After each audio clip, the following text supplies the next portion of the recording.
अब भी बाकी हैं। और अब आपको बताएं, अपने मुतालबात के हक में डॉक्टर्स और पैरामेडिकल स्टाफ की जानिब से सरकारी अस्पतालों की ओपीडीज का बाइकआउट जारी है। डॉक्टर्स और पैरामेडिकल स्टाफ के बाइकआउट से मरीज अस्पतालों में रुल गए हैं। ब्यूरो हेड सकली इस हवाले से हमें मजीद आगाह करेंगे। जी शाहिद अली। जी, इस वक्त हम मौजूद हैं सिविल अस्पताल सक्खर में। बालाई सिंध का बड़ा अस्पताल है। इस अस्पताल में डॉक्टर्स और पैरामेडिकल स्टाफ ने अपने मुतालबात के हक में ओपीडी का बाइकाट किया हुआ है। बाइकाट करने की वजह से ओपीडी में कोई डॉक्टर नहीं बैठ रहा है। उसकी वजह से सिविल अस्पताल में इंतहाई ख़राब सिचुएशन है। आप देख सकते हैं, दूर दराज से आए हुए मरीज़ हैं, उनके लवाहिकीन बैठे हुए हैं, मरीज़ों को इलाज मुआवजा नहीं मिल रहा है, मरीज़ परेशान हैं। इस वक्त हमारे साथ एक सैलाब मुतासर मौजूद है जो यहाँ इलाज मुआवजे के लिए आए, उनसे बात करते हैं। लोग परेशान हैं, कहाँ से आए।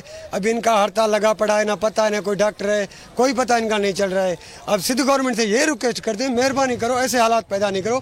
पहले बरसात ने लोगों को पिराक किया हुआ है। अगर आप इनका तनख्वाह का मसला है, इनको पहले हल कर दो। जैसे ये नौबत ना आना चाहिए।